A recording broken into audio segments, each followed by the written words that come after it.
There's no place to escape to. This is the last podcast. On the left. That's when the cannibalism started. What was that?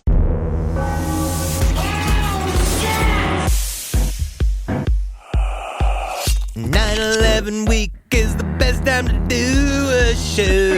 You know, I almost forgot. You know, me too. I was like, what is That's the happening 23rd anniversary. It's like, why is this cop crying right now? That was my first question. And then I was like, oh, yeah, that's right. Because his lungs are bleeding. Welcome to Last Podcast on the Left, ladies and gentlemen. We watched the reading of the names this morning. I'm Marcus Parks. We do it every 9/11. With me is Henry Zabrowski. I taped mine on the VCR, and then what I'm going to do is tonight, I'm going to go watch it, because some of my favorite names are on there. There's Ronnie McDungle. Yes. Have you seen some of these? Are great. Have you seen Sarah Bress? Very sad she died on 9/11. One of my favorite names. Yeah. I always stick around for Red Pepper, and then around Red Pepper, there's a woman whose last name is Red Pepper. And around the time of Red Pepper, that's when I start to kind of check out a little bit. That's when you get bored? Now, do they read all the names or just the people who died in the towers? Like, do All they the read the names. Yeah, Pentagon yeah. names too, and the United 25 names? What know about what? the pilots? I can't remember. I And think so it we're was not even naming the Al-Qaeda guys that are even the reason for the season? You mean to tell me of all of the names that are not on that list, those guys aren't there? They did die. You know? In the towers. Well, none of that plaque wouldn't be there if it wasn't for them. Yeah, it's true. It's like when they skipped Gilbert on the Oscar memorials. Oh, don't even get me started. Don't even get me. Same shit. We're here for part 2. Not the horrors of 9/11. No, not yet. But the horrors of the underwater world. We're not in the sky.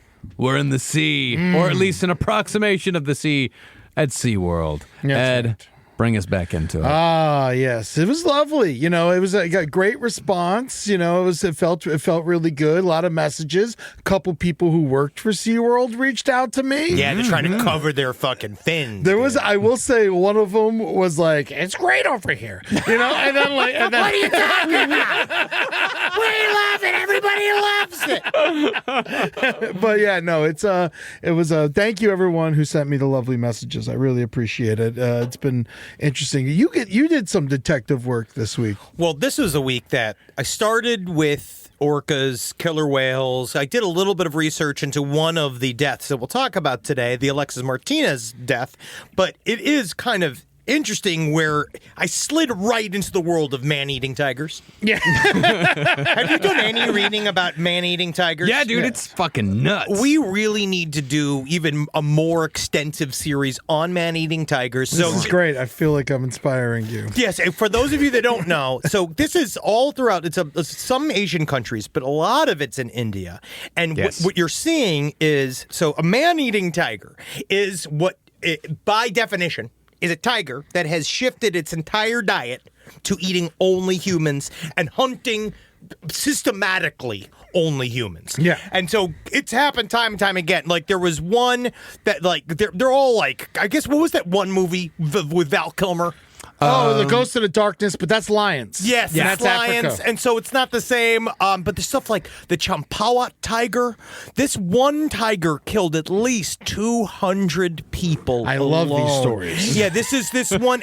But what's interesting is that they found out is that it's because in rural India, they have a relationship with the wildlife or that they live in that is extremely different than any other culture. Like they are totally fine with living with some of the world's deadliest animals in their backyard. They have kind of a symbiosis with them, and they sort Once of you get used to it, Well, you got to. they're just used to it. But the problem is that they're getting, because of the population increases in India, they're going further and further into the tiger's territory. So they get super territorial. But what the main thing is that they become man-eating tigers mostly. Because, like, a tiger will eat a person every once in a while. Yeah. But normally it's out of confusion. They say the one thing that, like, the tigers do is that they'll stalk the guys picking rice, right? As they go down, as they like, why crouch is that down. baby ox on 2 legs? Yes, but what the thing is that apparently tigers, they get real close as they're under in the grass. You don't right? even know they're there. No, but then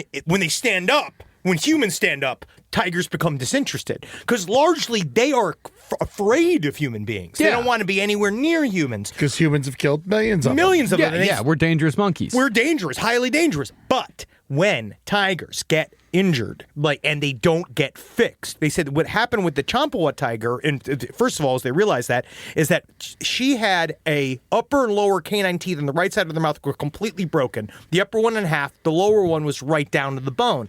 And when they realized, it's like, oh, tigers that normally switch to full man-eating have hurt themselves in a way that they can no longer go after their own prey. So now they are going after the highly defenseless pink monkeys that we are, and they realize they could do it one by one. But then they start to learn. Tigers are so good at hunting, they start to recognize when a man is armed or not armed. They start to recognize whether or not he's alone or not, because they only go after single humans. Because that's the thing, they're opportunity hunters, and they come at you with surprise. It's crazy. I ain't trying to fight more than one person. No, I ain't either. I am. Yeah. Man, but what I've been getting into is I know everyone's watching Chimp Crazy right now, but I mean, I started watching that, man. It's unbelievable. but it's amazing. Also- all this new Travis the Chimp footage that I've wild. never seen before. Crazy. Yeah, Travis the Chimp, of That's course, was brutal. the chimp that ripped the woman's face off and almost killed her. Chewed her hands off. Yeah, chewed her hands up because man, that's what they do. That's what the chimps do. They go for the face, Face, and they go dick, for the hands. Anything that you can attack them with, they remove. Yeah, and Yes. they bite. But the saddest one was when it showed that Travis, after he got shot multiple times by the cop, and then he ran back to his enclosure, and you just sort of see his hand that's slowly gripping the weird little dungeon prison that he's been left in. It's extremely sad. Yeah. But can I just say, we'll get back to this, but with Chimp Crazy, what do we have to do to make sure Amber doesn't become Tanya?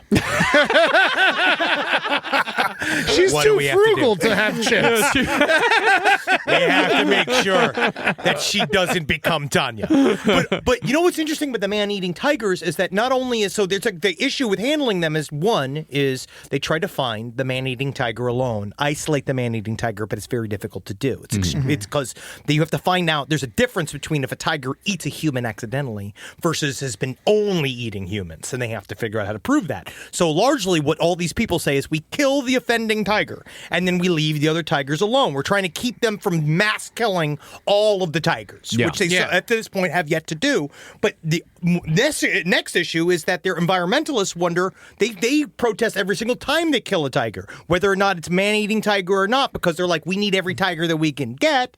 So that's interesting. But number 3, the worst seems to be the side effects, of course, with the deadliest animal of all, humankind. Because sometimes man-eating tiger goes berserk. Nobody knows what to do. This tiger seems to kind of they don't know how to handle it.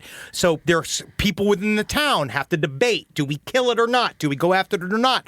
Blah, blah, blah. Turns into an angry mob. All of a sudden, the town is in flames. They literally, mobs of men getting drunk and mass sexual assaults, mass fires. Jesus. It's bad. It's crazy. Yeah, it's bad. I don't know why that happens over tigers. Tiger riots. Yeah, it's tiger riots, but that's my research project. Thank you for that. Actually, it's good. It's a good palate cleanser. Isn't it?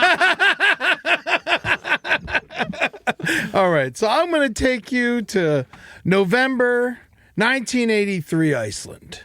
Before Tilikum killed 3 people in captivity, he was a chill-ass orca, eating fish, and he loved playing with his family. I mean, so we don't know how much he loved being with his family. Well, we knew that he cried when they stole him from them. How about that? I'll get to it in a second. Some big tears. One day, while frolicking in the waters off of Please try to pronounce this. Barefoot Order. I'm gonna look at it. You know what? Just for the I sake know of, I know how to pronounce it. Can you do it? Yeah, Berafjordr. Yes. So one day, That's the best that I can do. But yeah, one day, while frolicking in the waters off of, Berafjordr. his family was rounded up by thugs, and he was kidnapped from his home. whale napped. Calf napped, I guess. The way this happened to Tilikum was the hunters trap the entire pod of orcas in a net, and then they pick out the smallest of the orcas, pull them out of the water with a sling, which this time was Tilikum. Sure. Tilikum was then lifted into a boat, placed in a tub a little larger than his body, half filled with seawater. The rest of his family are released because they're too large to get on the boat. They want to get the calves. It's an easier transport. This is extremely traumatizing for not only Tilikum, but his entire pod. I did see some writings talking about the emotional sensitivity of orcas and whales, and it's like they are extremely smart. Oh, yeah. Like they They straight up cry. They have emotions. Yeah. And they have connections. They make intellectual connections. Remember we said biggest brain of all the animals. Yeah. Biggest cock. 8 feet. Tilikum was on the boat, and he could hear the screams of his family for hours as they chased the boat away. His mother, of course, chased the longest. She followed for miles until she was too tired to continue. Jesus Christ, Eddie. Before this point, Tilikum, this is, like you said, this is like how a Charles Manson got started. Yes. Yeah, literally. Yeah. It's a soup, man. You're fucking souping it up here. Before this point, Tilikum had never been more than a... Yeah, this is the chum. The serial killer chum. Before this, Tilikum had never been more than a few feet from his mother. Orcas have incredible hearing, and the silence of not hearing his mother anymore was for sure deafening. Eddie, does this help? Eddie! Eddie, it's me, it's your mother. I need money. Yeah. You remember? Side note, when orcas are bred in captivity, the calf is taken from the mother. The mother calls and clicks for months in search for her lost calf. As time goes by, the calls get louder because she's trying to send calls miles away. But of course, they are not heard miles away because she's in a tank. I imagine Tilikum's mother did the same thing off of Iceland. All Tilikum could hear... All Tilikum could hear on the boat was the crassness of sailors and the ship's engine. Yo, so you're sad of them going like, I come to the rest, all right, and then I flipped her around, and it was meat pie. Maybe we should take turns fucking the whale. Yeah, I say we put it to a vote. Who's fucking the whale? I say we let the whale go. Get him! He was then moved from the ship to a flatbed truck, driven to a concrete structure in a shed. In this tiny shed are two other female orcas. Well, this is like the beginning of a fucking whale porn. If you want to look at it that way, sure. These Orca is a child. Yeah, he's less than 2. Come on. Yeah. But in orca years, that's when they're... That would make him 4. These orcas start to scream at him in a language he does not understand. They are confused by him and hate him because they were also recently kidnapped from their respective pods. He's bigger than both of them and takes up a lot of room in the shed that is already too small for the two of them. He spends a year in his cell. One day he's removed and put in the back of a truck, driven to an airport, put into a cargo plane, and flown over to Victoria, British Columbia in Canada to an amusement park named Sealand of the Pacific. Ugh. This was thousands of miles from Iceland. Obviously, this concept was lost on him. Yeah, he doesn't know maps. Yeah. It's like the Charlie Manson, institutionalized, fucked up in the fucking system, and then put amongst the people. You expect me to get better in here? Wait till he gets to the point where he draws a swastika on his forehead. Honestly, at first, yes, I'd be offended, but quickly, soon afterwards, I'd be like, how do you learn to do that? Learn the simple. There's no sharp angles in the You ocean. find out there's an employee at SeaWorld that's just been reading a Mein Kampf every night. I've been a doodling. The fish are delicious. So he was placed in a containment area that's in the ocean, surrounded by nets and docks. It wasn't like an actual like pool or anything, but it was netted off, and the people observe him from the docks during the day, flashing cameras and yelling, "Oh, that's a big fish, eh?" Very good Canadian. Thank you. It wasn't. It sounded British. I'm trying to help. I'm not trying to roast Oh, that's a here. big fish, eh? That's better, right? That's better. That's a big fish there, eh? Yeah, there you go. Oh, Thank yeah, you. right there. But I tell you what, if I seen a bigger fish, and let me tell you, I'd seen when I was over in Westminster, I saw a fish twice that size. That's the thing, though, is that you're operating under the principle that there's a fish, and it's actually not a fish, mister. That's a mammal. Thank and then you, you got Bob. a fucking Canadian giving you a goddamn lecture for the Thank next hour you, and a half. Bob. Let's yell at this fat man. Eventually, they moved Tilikum to a larger enclosure with two other killer whales, Nootka and Haida. They were much smaller, but also not fond of him because he's so big and he takes up a lot of space, and they're already cramped enclosure. Just so large. I'm sorry. That is like his bane. Like, it was consistently, like, through his entire life, he was bullied by smaller whales that could maneuver around him and like kick his ass. Oh, it's awful. Yeah, they begin to bully him. Sometimes the big deserve it. We'll take it to the parking lot in a little bit. They begin to bully him and beat up on him. They ram him, rake their teeth on him, and during the evening, the three of them are locked up in an even smaller indoor tank adjacent to the pool. See, you saying them they were mean is interesting because I don't know why. Obviously, this is my issue. But when I see the names Nootka and Haida, like, I just imagine like two orcas with big, huge tits and big steins of beer and big blonde hair and a plate of sausages and stuff. But maybe that's just because it's just me. Yeah, no. I don't think it really holds water at all. 9. The tank held water. The owner of Sealand didn't want him overnight and held in by just the nets in fear they would chew through it and escape. So at night they put him in the small pool. The three of them would be locked in the module for 14 hours at a time, from 5 p.m. to 7 a.m. every goddamn day. Most nights, Nootka and Haida attacked Tilikum. If he didn't get lacerated from their teeth, it would be the metal walls of the tank. Dude, this is Panzram. This is not Charles Manson. Totally Panzram. This is Panzram. There was hardly enough room for the orcas to turn around in the tanks. One night, Nootka attacked Tilikum so intensely that she hurt herself when she rammed her head into him. She bounced her body off of the side of the tank and started bleeding out of her blowhole. My God. Tilikum obviously became depressed. His dorsal fin slouched over, and he was constantly covered in open wounds. And during the day, he was forced to perform for dead fish.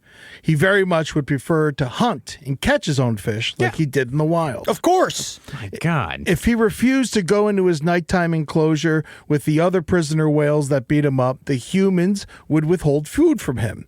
In fact, they would often withhold food from him regardless to ensure that he would do tricks for the little food that they gave him. I always think that so many people like to check big people.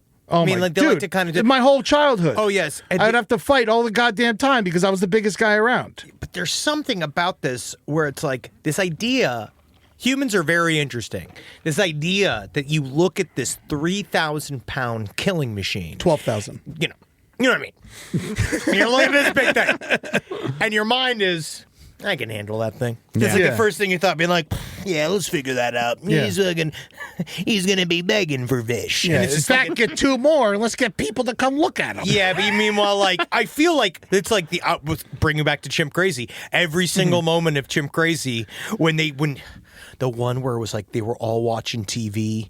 They were watching they were with the chimp that was watching the chimp from 2001 on the screen, and this chimp is just going like, ah, ah, and they're all like laughing and shit. And then they showed old footage of them handing a toddler to one of the chimps. Oh, my and God. they're all, like, It drove me laughing insane. and stuff. And so I'm just sitting there like, just waiting. I'm just waiting for it to just rip it to pieces. Yeah, you know it's not going to, but still, it's in your head. It's this close. I don't know, It's man. like. There was that one footage of him like brought the teenager over to play, and then Yeah, he starts dude. fucking like going nuts on him and starts grabbing at his arm. And the guy's like, okay. But But they all this have is really like scary very suddenly. But they all just think they can reason with this animal. No, and Yeah. it's not a fucking person. no. I feel like this is like the perfect week to do this episode with all the Chimp Crazy stuff. Yeah, Yeah. it really is. Man should. That's the thing. We were talking about this at home. Man made 2 categories of animal for that. dogs and cats. I know. We have all agreed that we made dogs and cats for this purpose. Not chimps. I completely agree. If we spent generations mutilating cats and dogs to make them great, to be kept inside of the house, if it wasn't for the centuries of eugenics, dog eugenics, Carmi would not be able to exist. No, you know. at all. So, but that's Dogs were domesticated thousands of years before the wheel. Yes, they've been a part of the human story ever since we literally have had communities. So they are, but they are made to be with us now at this point. Chimps are not. No. Well, anyway, Nuka and Hyde are in heat. Oh, all right. I think my vision is coming a little closer. In Tilikum, he's still a pup at this point, but they dominated him and then made him have sex with them against his will. So he was raped? Tilikum was raped. Whoa. In the beginning, yes. Jesus Christ. In Tilikum, This really is Panzram. yeah, and also the thing to know about Tilikum when he starts like becoming a major part of the breeding program is he was known to be a very sensitive lover. Yeah. So orcas have different styles of lovemaking? Yeah, Ken Duke was a bastard. Wow. So what do you mean by like it licked the clit? No, he would follow them nicely and rub the side of them, and like the orca would like look back at him. Yeah, it was very sensual. When Can Duke would just like ram himself into the poor little orca that he was impregnating. Wow, great. But, yeah, well, you know. Yeah, I asked. Can Duke died and Tilikum lived. Hey, that's how it goes. Rise from your grave. So, February 20th, 1991, things took a much darker turn when Tilikum killed 20-year-old student and animal trainer Kelty Byrne. What happened was, between shows, Kelty slipped and one leg fell in the water, and that was all Tilikum needed. Oh, yeah. He grabbed her foot and dragged her into the pool. She broke loose for a moment, but there was no ladder out. And Tilikum came back, grabbed her again, and dragged her to the center of the pool. He dragged her to the bottom of the pool and held her there. The water was cold. Remember, we're up in Canada. Mm-hmm. Witnesses said Kelty screamed for help as Tilikum let her up for air briefly, but was now a game for Tilikum. Fellow employees tried to free her with a long hook, but Tilikum kept her away. They threw a life preserver, and he kept her away from that as well.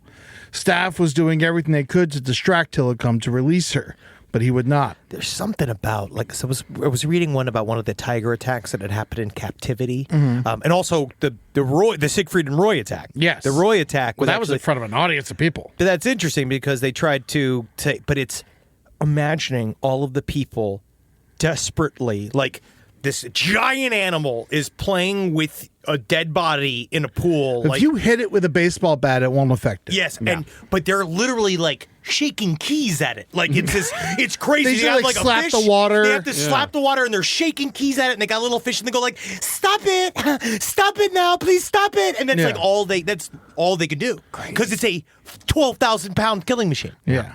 And Tilikum, he brought her under again and again, letting her get brief gulps of air. The other whales began to join in at this point.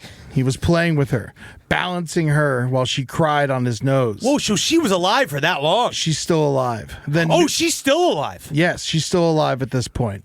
And then Nuka and Haida began tossing her back and forth as well. While she was fighting for air and survival, finally, Tilikum took her underwater to her ultimate demise. Oh. The whole event lasted for 15 minutes. Oh, I thought you meant she survived altogether. No, she's dead.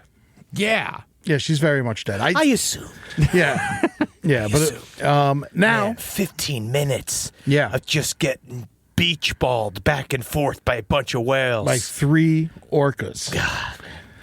After she was dead, Tilikum refused to give her back, and he continued to play with her dead body in front of the staff and onlookers. Ted Bundy. Finally, they were able to retrieve her body with a weighted net. When they brought her onto the dock, she had been stripped naked and was covered in bruises and lacerations. Sealand of the Pacific was not equipped to house these animals and ended up selling all 3 to SeaWorld. What was Sealand of the Pacific equipped to house? penguins. seals. Yeah. Yeah, it was basically like on the water. Yeah. And it was just like docks and shit, and they had nets, and it was very simple place. So it's like the sea equivalent of like a roadside zoo. Kind of. It seemed like it. Yeah. And they were trying to, but at least they knew enough to get rid of the whales after this. Okay. In captivity, Tilikum would go on to be SeaWorld's best stud, having 21 offspring in captivity, and 11 died before he did. And 7 of them are still performing to this day. Whoa. The rest were sent to other parks. He's Joe Jackson. No, Tilikum, like when you come and another whale, like, do you think that he made other more agitatable whales? I guess not. Yes. Because really, Very much so. Wow. Yeah, because he is an aggressive whale. Yeah. And it is in his blood. And he's also mixing his aggressive whale blood with other whales from all over the world, other different types of whales. Remember, we have residents and and so there's different types of whales transient whales. Wow. So and he was a resident. So if he mixed with a transient and then all of a sudden you got a whale that eats mammals that's aggressive. yeah, man, we got to be careful because that's how we got Chet Hanks. God knows where she caught that dick, man. For the You got record, 2 of your favorite references in under like 2 minutes. Joe Jackson and Chet Hanks. That's my dream blunt rotation. Joe Jackson, Chet Hanks, Bobby Bonilla. Baba Bonilla, Yeah. JoJo Siwa, and L. Ron Hubbard. yeah, man, that's your crew. That's my fucking group. That's my boys. And what's his name? The little guy? Chris Chan. No. And Tuchuki. Tuchuki. Yeah. Tuchuki. But Tuchuki's going to be my employee. But before we go, and for the record, as we stated, SeaWorld has since ended their breeding program, and once these whales pass or become too old to perform, they have pledged to end their orca shows entirely. So after this last batch. They're not doing it ever again.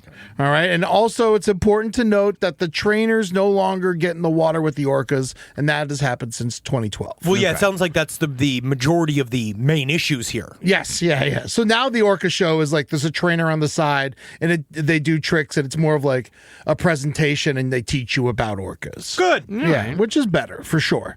One thing we haven't really talked about much yet, and that's the trainers. From what I can tell, most of the trainers are not marine biologists or scientists, but performers that love whales. A lot got into the job because it seemed like the coolest job in the world. It does. Especially back in the 80s and 90s. Oh, yeah, of course. It I seemed thought awesome. I was enamored by it, Oh, personally. yeah. It was like nothing. I remember going to see one of these shows in SeaWorld, and it's just like, it's hot babes and it's cool guys. Yeah, and they're like surfing on the whales and Yeah, shit. it was It's awesome. fucking awesome. Yeah, but it's the same people that are like also working at like the Beetlejuice stage show. Now Yes. we know this. Yeah, At yeah. the time, I used to think, well, them must be whale experts. Yeah. But it's not till they all started working there till they really found out what was going on. Some of the trainers say that the only reason they stay working there is because they are scared of what will happen if they leave. That makes total sense. Yeah, they because- built a relationship with the animal, and they don't still want somebody else. What if somebody comes in who's a total shithead? Exactly. So they love these animals. Oh, yes. The emotional attachment between a whale and his trainer is stronger, if not stronger, than we have with our cats and dogs. Well, dogs for sure. I don't know. I refuse to believe that. I mean, imagine if Carmi was an orca. How much more you would love her? Yeah. Actually, just because then I'd have like a pool that I could throw my enemies into. Yes. But they don't eat humans. They just kill them. That's the fun. Then I fish it out. Then I feed the rest to the neighborhood. Honestly, I feel like it'd be a good way for me to help feed the poor. Yeah, that's a great idea. Yeah. People, cannibalism. Thank you. Yeah, that's great. Also, you don't just become an orca trainer when you're hired. At first, they start you off working with like seals and dolphins and false killer whales and stuff like that. And then once you're excelling there, they will move you into the bigger pool with the bigger animals. At least it's not just been like, well, she was good at the tilt-a-whirl, so let's toss her, Keiko. I think she's ready to handle. She slung some corn dogs pretty fast the other day. I think Tilikum needs a new rider.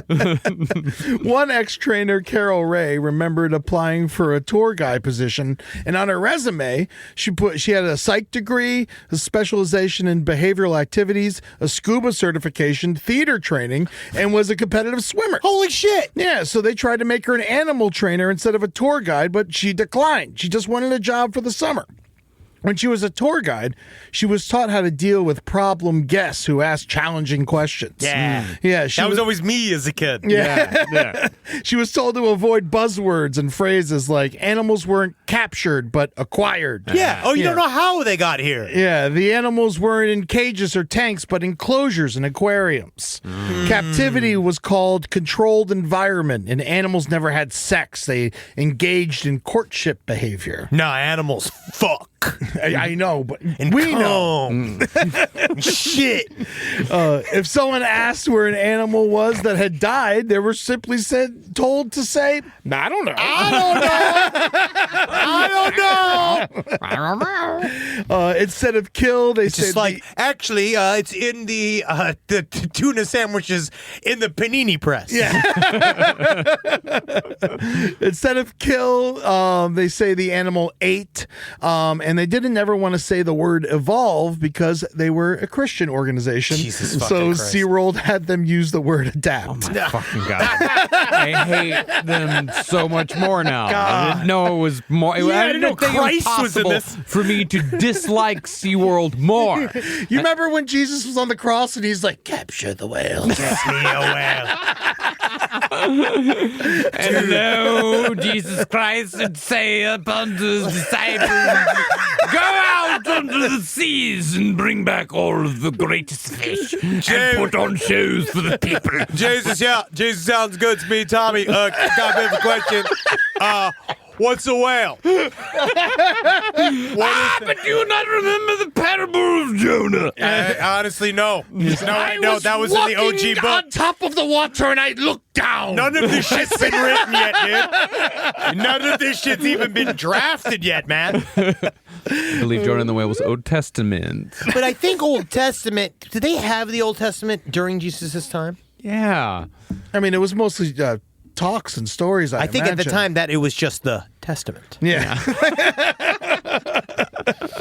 Well, eventually SeaWorld convinced Carol to take a trainer position because they had to move some of their regulars to Texas. And then they started her with the dolphins and the belugas and the false killer whales, and she was soon promoted to Shamu Stadium.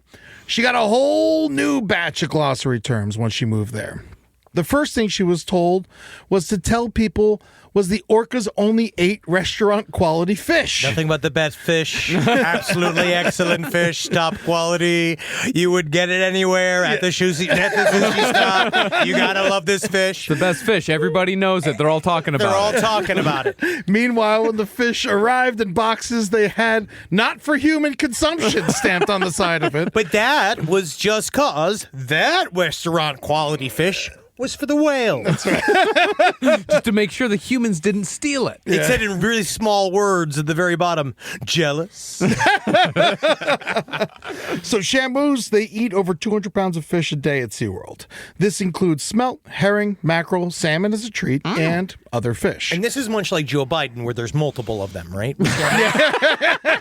Some are taller, some are shorter. That's the how you know they're earlings different. are different. Yeah. Yeah, they've never disclosed how much they spend on the fish, but it may be less than you think because they charge tourists money to buy fish from them to feed to dolphins and stingrays and orcas. Yeah.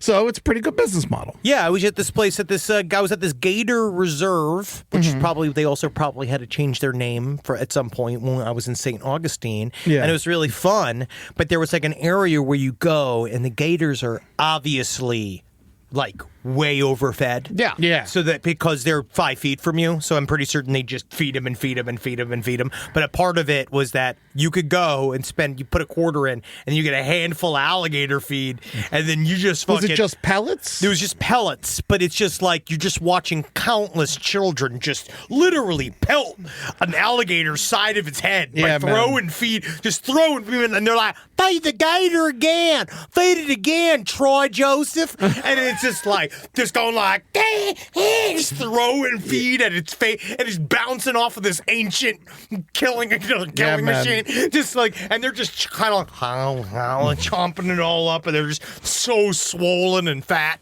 Dude, when I was a kid, my parents took me on vacation to Pigeon Forge, and there was this one T-shirt shop that had on the sign outside, it said, "See and feed 5 live bears." And I was like, I want to go there. That's where I need to go. So I go, and I bought like a cup of sliced up apples, and then you're just on the second story, like walking on a catwalk above 5 bears that are just sleeping on concrete below you, and you just throw the apples at the bears, and they like slowly walk over and eat it all sadly and shit. And you're like, awesome! Yeah, I will say I went to Pigeon Forge last year, and it was no longer there. Okay, good. Yes. Good. Now those bears are working in the restaurant. That's right.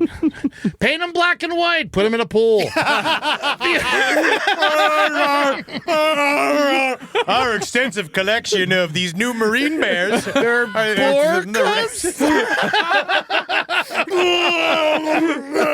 They're not drowning. They're frowning. Well, one of the things that never sat well with Carol Ray was the injury of San Diego trainer John Sillick. That was in November of 1987. You've probably seen footage of this. If you've seen Blackfish, they show it to you.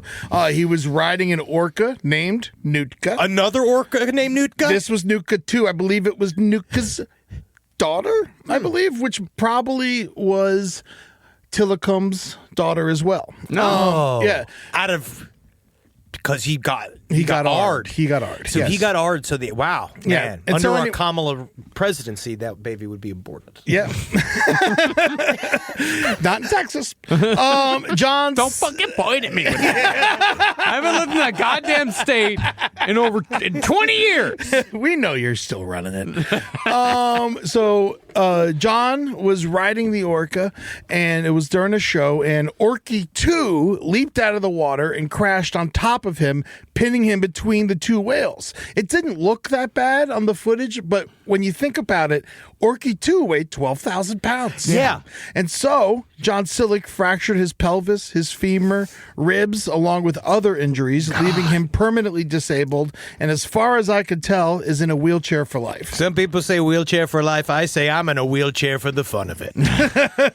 But have you ever met anybody who's broken their pelvis? No. There was a girl in high school that was a cheerleader, and it was one of those where she was thrown up, and they caught her wrong, and it snapped her fucking pelvis, and it just looks like the worst possible injury ever. Yeah. Yeah, it's real bad. Because you have to be entirely like stabilized. Yeah, no, you're in a body cast. Oh yeah. Yeah. Yeah. And she was very pretty, and she was so sweet, but she had to like come in her body cast to school, and it was just like, it was hard because she was the girl in the body cast for the rest of the girls. So it was just her just like sitting in class, just all like, it was very hard for her. Yeah, I'm sure she's doing great. That had been very, very difficult. Yes. Well, you know what SeaWorld said about the whole thing? Trainer error, which would become a pattern for them whenever there was an incident. And when Carol inquired for further details with others, the only response consistently was it was trainer error. Soon, she had an incident of her own when baby Kalina bit her hand during training. So after 2 years, Carol Ray left the job. I could see that they are putting it on the trainers. And it's interesting because they don't want to put it on the whales, because then someone would have to come do something about the whales. Exactly. And the whales are their big money maker. That's where the money's It's coming the from. logo. Yeah. You know, it's fucking, they need these things there. Incidents like hers and John's were not the only ones, of course. There was an incident with Tamari Tollison in July of 2002 in San Diego. Tamari was doing dry work with the 2 whales, Orchid and Splash. She was building up a relationship with them, something that she and others had done many times before. During this, one of the orcas grabbed her foot and pulled her into the pool. Both is all on camera. This was filmed by guests. Both Orchid and Splash began to play with her, tossing her back and forth while pulling her underwater, all while she screamed for help whenever she came up for air. Another trainer, Robin Sheet, made a very intelligent split-second decision that most likely saved Tamarie's life. He knew that Orchid and Splash were juveniles, so he opened the gate to an adjacent pool, which allowed the more dominant female orca, Kasaka, into their pool. Orchid and Splash let Tamarie go, and she was able to escape with her life, but not fully intact. Tamarie's arm was totally broken, but like a badass, she was able to climb out of the pool to save her own life. Here is a picture of Tamarie's arm. Oh, it's spaghetti. Yeah. Oh, that's not good, man. That sucks. She swam with that fucking thing. Yeah, I mean, man. I feel You like gotta- that's one of those. Oh, that's that shock thing where you don't feel the pain at all. It's No. just like, I got to get away from these gigantic fucking killing machines. Yeah, I feel like you'd see me burst out of the water like the Human Torch. And then you see this fucking asshole offering his hand to pull her out. Like, sorry. Man, I couldn't that imagine. hurt? I couldn't imagine get killed by something with a cute name like Splash. yes, it's ridiculous. It's very hard. You know, it's like, and you know, it's when you talk about these, you know, Can-Do and Corky, you know, the cute names of these stories make it extremely more chilling. It really does.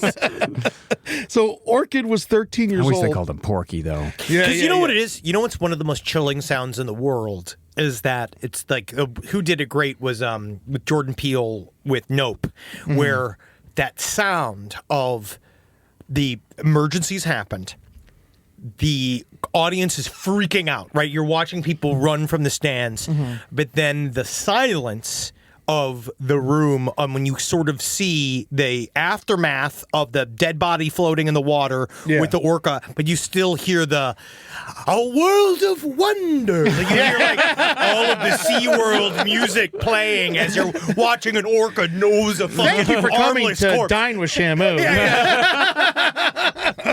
Yeah, there's been many video games based on like BioShock Infinite and all based on that exact principle. Sound, Yeah. Rise from your grave. So Orchid the whale, the one that pulled her in the water, we think it could have been Orchid or it could have been Splash, was 13 years old when the incident took place, and some say was the most intelligent whale at the park. She was also a deeply traumatized individual. I understand that orcas are not humans and vice versa, but Orca was born smack dab in the middle of a Shamu show in front of an audience of thousands. It does feel like it shouldn't register with the whale, right? It shouldn't register with the whale, but it's such an embarrassing, weird thing. Yeah. But also, there's a part of me that's like, because I'm addicted to the concept of showbiz, being like, that's vaudeville, baby. Yeah. Yeah, that's incredible. Born a star. Yeah. Yeah, but no, this whale, like this orca, the first thing that it experiences when it comes up from the water is a bunch of fucking monkeys screaming at it. Thousands of people. Yep. Yeah. Yeah, so Orchid's parents, Orky 2? All right. Orchid's parents were Orky 2 and Can-Do. 3 days after she was born, her father, Orky 2, passed away from pneumonia in an adjacent tank. Ammonia. Yes, usually it's pneumonia. And then 11 months later, she watched her mother, Can-Do, get in a fight with Corky 2. So there's Orky 2, there's Orchid, Orky 2, and Corky 2? Yes, that's right. And obviously, there's also Corky and Orky. I mean, there has to be. Yeah, so Corky 2 rammed Can-Do until she bled to death in front of Orchid. Orchid, obviously, now very traumatized orphan before the age of 1. She was then raised by humans instead of orcas, and her only friend was Splash, the other orca in the incident. Eileen Warnos. This is what we're seeing. I actually feel like that the trauma could be, you know, obviously tell me if I'm wrong, sidestoriesLPOTL@gmail.com. I know you love to do that, but I have a idea. If it's so intelligent, it actually, I imagine it would experience more trauma. Yeah, of course it would. Yeah. And her best friend, Splash, he was suffered from epilepsy and once had a seizure so bad that Orchid got underneath him and brought him to the surface and saved his life. Whoa, cute. During the incident, Splash hit his head on the gate and injured his jaw. SeaWorld then decided to remove all the teeth on his lower jaw, and he was never able to fully close his mouth again. Oh, yeah, this is not good. Again, very bad serial killer whale chum. Yeah. SeaWorld denied that Orchid was an aggressive whale. Years later, her animal profile leaked, and she had 12 aggressive incidents over as many years. SeaWorld denying responsibility is a very clear pattern. You know what's interesting is another one. It's like with Travis, the chimp, was that they noticed that Sarah, I believe, was the name of the lady that owned Travis the chimp, is that after Travis killed her friend, so it was her friend who came over because they were finally going to essentially transport Travis out of the house. Right? Yeah. That was like one, and so the friend was the one who got maimed, but apparently the owner of Travis was revealed that Travis was getting more and more physically violent to her throughout the entire time before the attack. So Yeah, she was covered in bruises and shit. So it seems Wasn't she like giving him Valium and shit? yeah, oh yes, but this is interesting because these whales are like building. It's like the aggression builds inside of them. But the weird thing, they said this about both chimps that were killed after attacking humans, is that after the attack, they both had these very confused looks on their faces, like, what happened? Yeah, why did I do what I do? Yeah, why did I just do that? Yeah, they don't know. They're No. having it's a fucking moment of rage. They're not supposed to be there anymore. Yeah. So the only death, I said there was 4 deaths and Tilikum killed 3. The only death of a trainer by an orca that did not take place at SeaWorld was the death of Alexis Martinez by the orca Quito. This unfortunate incident took place during a training session on Christmas Eve 2009 at Loro Parque in the Canary Islands. This is the one that I had you look up a little bit about. Yeah, this is the story. Like, this dude, again, loved whales. He was a great trainer. He was a been great trainer. For 14 years, he was a trainer. Yes, and he was at the Laurel Parque. It was like out in the middle of the park is the world's largest indoor penguin exhibition. Oh, very which is nice. cute, and the largest shark tunnel in Europe. And it's one of the only 2 parks in Europe to house orcas. But I still feel like, why do I always feel like a European water park? Because it's got to be kind of not great. Yeah. Oh, Yeah, because I think you imagine it being in Eastern Europe.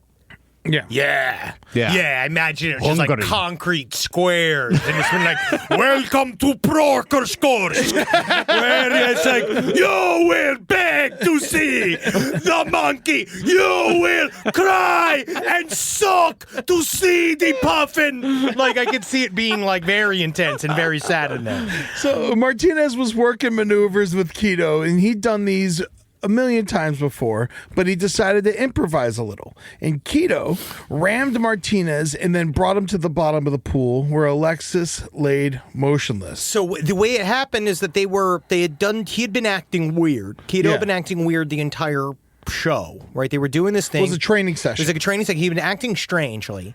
And so the thing that happened is, I guess, like, part of what they do is, like, in between, like, as they're trying to figure out what to do, they're like floating on top of the water. And they said the first thing that was weird was that Quito came around and positioned himself between where the ladder and Alexis Martinez. So they were trying to sort of like do, and then all of a sudden it like flipped. Like it was getting really aggressive, and it just flipped and used its nose, just pushed him all the way down to the bottom of the water. Yeah. Right? Like, and in that push, crushed him against the bottom of the, like, literally just crushed him against the pool, came back up for air, went back down, crushed him again, and then came back up. Yeah, man. Quito retrieved Martinez from the bottom of the pool and brought his unconscious body back to the surface, where everyone then tried to help perform CPR to no avail. And that was what happened. Laurel Parquet called it an unfortunate accident. Said he drowned. But after the autopsy, it was revealed that Alexis did not drown, but suffered a very violent death, according to the coroner and Henry. Oh, yeah, his whole chest was crushed. Yes, he had multiple abrasions, a lacerated liver, badly damaged internal organs, a collapse of both lungs, fractures of his ribs and sternum, and puncture wounds consistent with the teeth of killer whales.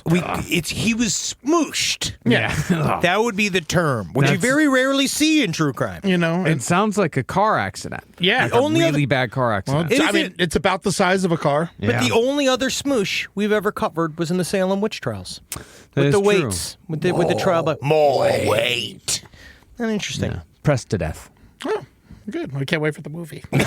And also, I find it interesting is that the Canary Islands Ministry of Labor and Immigration, they basically said, well, working with orcas, that's inherently risky activity, and you're asking for it. Like, essentially, they said the only way to prevent orcas killing humans in captivity is to stop having orcas either in captivity or stop having humans interact with orcas in captivity. You know what? They're right. They're not wrong.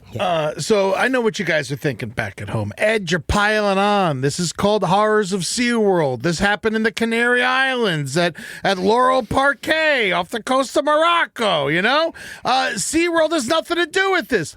But the man leading the training exercise was Brian Rokeach, who was actually a trainer from SeaWorld San Diego on loan to teach them how to train the orcas.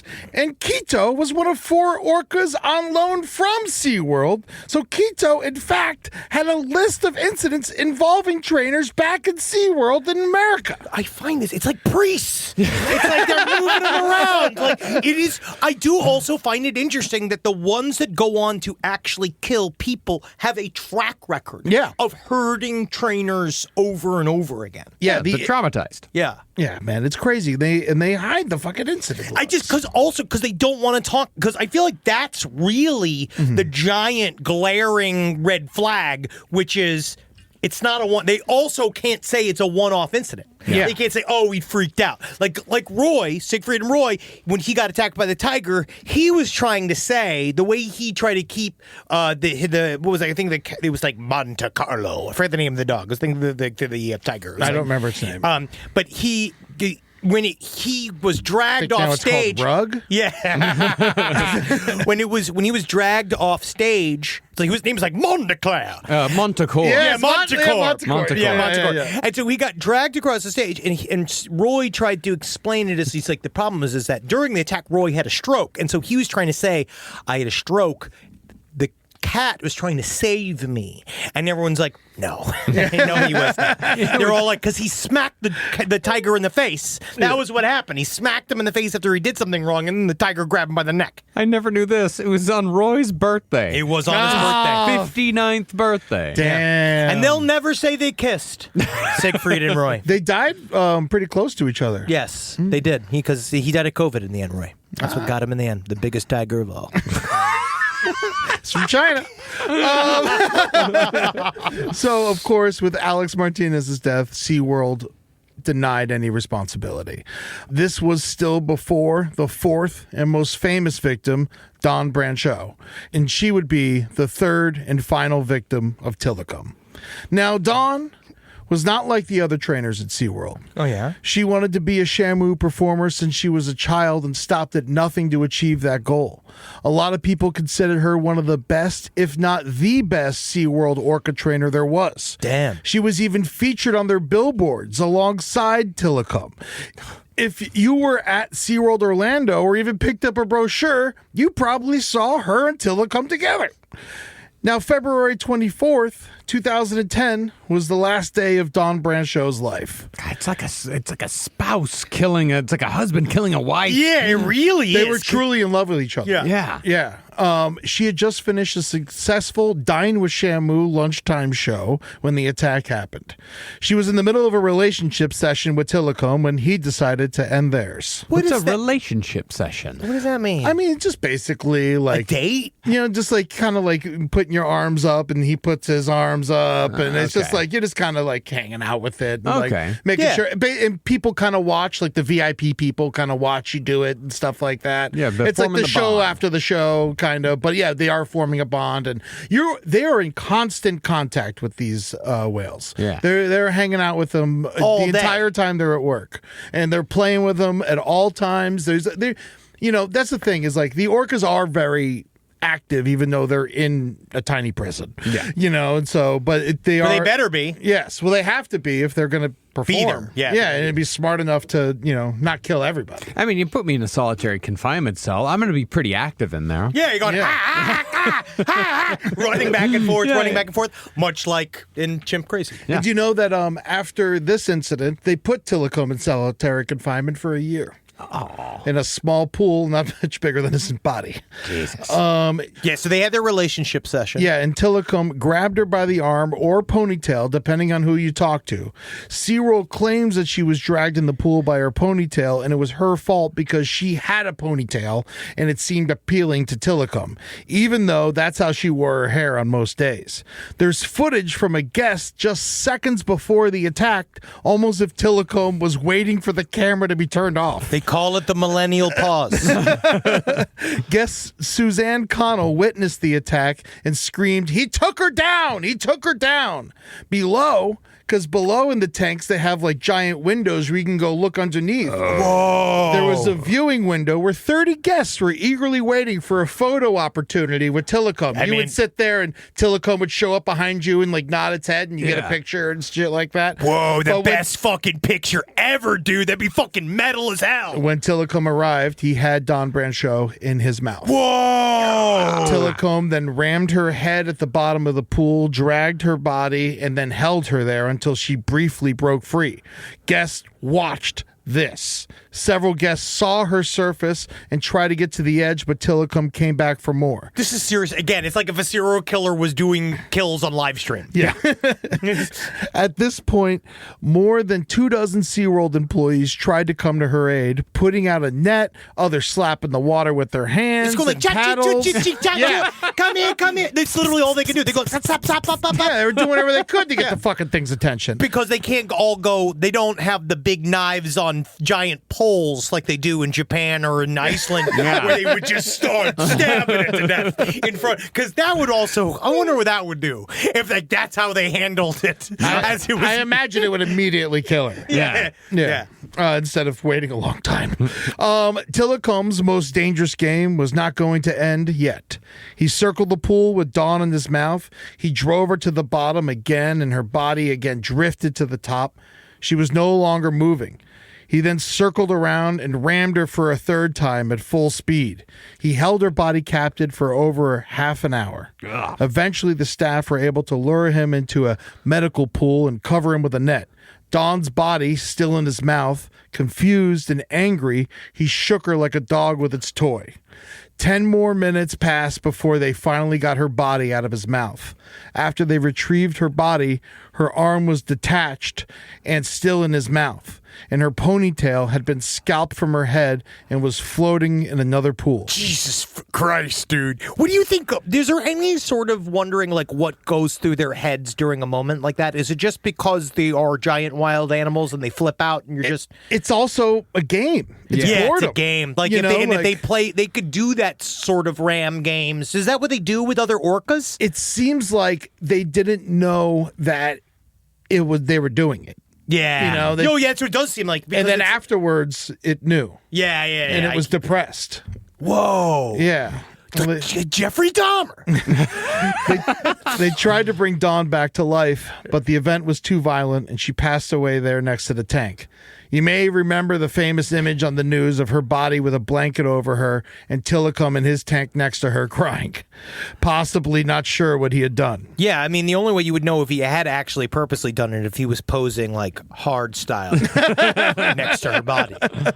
Everything changed after that. Obviously, such a public, violent death of one of the best trainers in front of a small crowd of people got OSHA's attention. Oh, yeah. Yeah, the Occupational Safety and Health Administration. Yeah. They sued SeaWorld in defense of the trainers and Dawn, but as we know, the Shamu shows continue to this day. That wasn't even Tilikum's final show. Holy shit. He kept performing for 6 years along his grandson. Holy shit, now it's R. Kelly. Oh my God. He just kept doing it. Yeah, man. SeaWorld still claims that Dawn's death was her fault and that working conditions were and are safe for all employees. After the movie Blackfish came out and won an Oscar, SeaWorld took a major hit. Sure. They now have roller coasters and other theme park fare to win win back guests. Yeah, and it's like a shitty version of a. It's not. Yeah. SeaWorld's bad. Now SeaWorld has Discovery Cove, a water park for humans. Turns out they're not good at that either because 3 people lost their lives there this year. The most recent was last week. Oh my God. How? Drowning. Yeah, man. They're all found unresponsive in wave pools and shit. Oh God. Yeah. So January 6th, 2017. That'd be incredible. Tilikum arrived on the steps of the White House.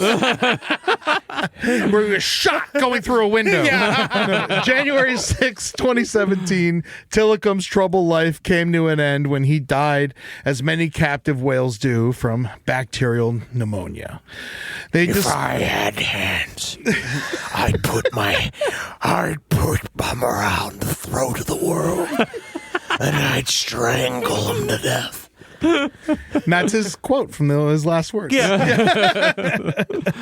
They disposed of Tilikum's body like they do all other whales, which I learned about from an unnamed source who contacted me after the first episode. Yeah, because I have no idea how they do this. Because first of all, because it's like they can't feed them to the other animals, right? So he was moved by crane to the back of house zoological area where the vets conducted a necropsy. Is that how you say that, Marcus? Necropsy. Yeah, that's good enough. They conducted a necropsy, which can last for hours. Then the whale is cut up into 45-pound pieces and placed in Stericycle containers. That would be about 260 bins for Tilikum. Hey, you like whales? You want to make 45 of them? Hey, come on out. Oh, I heard you like whales. You have a chainsaw? If the whale dies in the afternoon, the people conducting the necropsy and disposal work all night. The next day, a Stericycle truck picks up the bins to incinerate. It's a very messy process that would put the Gainesville Ripper to shame. Oh, yeah, buddy. Was that because it's the... It's just covered in whale blubber? Yeah, and then put into bins. Yeah. All right. We're going to need a sweep up in here. Chopping them up into cubes and chunks. Yeah, man. And then she said that sometimes she would show up to work in the morning and see that the fridge was full of like bins and like, oh, something big died last night. You know, like. Can you imagine if they did this at Disney World with the character actors? I mean, they do it at the Animal Kingdom, probably. Most zoos have incinerators and stuff like that is another thing I learned. Yeah. Today, SeaWorld, the aquarium, is a much better organization. They are more than regularly inspected by multiple organizations like the AZA, the American Zoo Association, OSHA, USDA, Humane Society, U.S. Fish and Wildlife, and PETA is even a shareholder so they can have a vote in board meetings. It's almost like they have to. But hey, I'll take it. Yeah, SeaWorld often rehabilitates animals like sea turtles and sea lions, etc., and they release them back into the wild. The people who work there truly do care for animals, but is it enough good grace to make us forget about the past? Well, think about, like, I'm going to bring up Chimp Crazy again just because I'm in the middle of watching it. That crazy woman, Tanya, was only first there because of how much she loved those goddamn chimps. Yeah. She loved them, even though she had no fucking idea what she was doing. No, she taking was care giving of them Happy Meals. But she was... the oh chimp. my God. She ordered chocolate shakes for the fucking chimps. Oh, yeah. Pouring the milkshakes into the chimps' mouths was just like one of the wildest scenes I've seen in a minute. And I was just... But it's hard because it was like when my mom would feed Gracie May fried egg sandwiches, the dog, in the morning. Dude, I brought up, when we were watching that documentary, I brought up Gracie May to Carolina. I was like, this is exactly what Henry's mom did to their fucking dog. It's called toxic love. It's this thing where she does not know that her love is killing the animal. Yeah. Yeah. Just because he likes Happy Meals doesn't mean that he should have them. You know, it's just hard. Yeah, fucking Wendy would love to smoke a cigarette. Well, as far as SeaWorld goes, people still go. It's still one of the most successful theme parks in the world. And recently, I stayed at the hotel next to SeaWorld in San Diego. Oh, so because that's where they had beds your size. Yeah. It was wet. I had the front desk hold my luggage while I ate one of my many meals. And when I went to retrieve it, the lady at the front desk yelled to the back, "Get me some more SeaWorld vouchers." And then I asked, "Do people still go to SeaWorld?" And she replied to me, no one cares about that documentary. Maybe she was right. That's it. Thank you so much. My God. Good No Lord. one cares about that documentary. Wow, you're right. Yeah. They don't. I guess they don't. They really don't. Really great work, Eddie. Yes, great work. Really great. This has been great fun. Thank you. We definitely stepped outside of our normal territory, but I like that we brought it with the same vibe. Yeah, It's the man. same vibe. It's the same shit. But we're going to get back to some real human crime. It's going to be murder next week. Yeah, ladies murder's and on gentlemen. Don't worry murder's about on it. the menu. I got murder on the docket. We got a bunch of shit. We'll figure that out. But we got a bunch of shit coming up. What, murder on the docket? Everything. Yeah. We got a The lot of docket. docket. The docket. future docket. Yeah. I want to do murder next week. No, I want to do murder. We're doing murder next week. Okay, all right. Yeah, for certain. Yeah, we're human murder. There you go, Yes. folks. You heard it here first. Henry and Marcus are going to murder somebody next week. Yeah. Possibly in Chicago tonight. Hey. So we're Friday. Come and see the Side Stories live show. Come and check us out. We are figuring it out. Yeah. And we can't wait. And it's tonight, so come on out to the Park West. Please do. And then tomorrow night, we are going to be, I think we have we sold As out. of the time of this recording, they released 100 extra tickets. Yes, we had sold out, and then they released another 100 tickets. Go pick them up. We're going to be in town. This show's our best show yet. It's pretty fucking awesome. It's pretty fucking great. We just honed it like fuck in Australia. We can't wait to show it to you. I will say, though, I will have to cut all my breakdancing ray gun jokes. Yes. Because the time has passed. But really that did. woman is still dumb. Man, it really was just the perfect time for us to be in Australia. When Yeah. I have never experienced, it was cheap, but every single time I did the because it was only for Australia. It was They like, were so happy. They were so happy because it was great because they had ray gun. They also had the only Olympian to get arrested for buying cocaine. yes, and then and then the succulent Chinese meal man died While we were there. While we were in Brisbane. Melbourne. Yeah. Or Yeah. Brisbane. Yeah, Brisbane. in Brisbane. So hey, that's the kind of stuff we bring everywhere we go. So I don't know. I don't know what we're gonna change for our Chicago show. Holmes is coming back to life. Just go to patreon.com/lastpodcast on the left. Not only can you see us do this flopping around on camera, you do it there, but also you get a whole bunch of shit. You get tickets ahead of time, all the kind of stuff. Go check it out. We put a lot of content on there. And go to @LP on the left for all social medias. Mhm. And don't forget to watch Side Stories on YouTube. Yeah, please. Yeah. Please. And check us out and check all the other streams that we do out at LPN TV. That is twitch.tv/LPN TV. And of course, go to lastpodcastontheleft.com and click on shows to see all the places we're coming to this year. Chicago, Boston, Los Angeles, London, and Reykjavik. Please come on out. And Brooklyn as well. Going to be coming to see you this year. So come on out. See us live Man, on stage. I can't wait to perform in Brooklyn. It's It's gonna been be so great. long, Oh, and man, we I haven't. can't wait to go Because I home. haven't performed in Brooklyn since Murderfest. Yeah. It's going to be fun. Yeah, I can't wait. Hell yeah. Right, Hail Sweet Satan. Oh, no, game. Hail Tilikum. Why? Yeah. No, not Tilikum. I can hail whoever I want. There's plenty of whales that were traumatized and didn't kill their trainers. Whale Tilikum. Whale rhymes with hail. He's allowed. He wrote the script.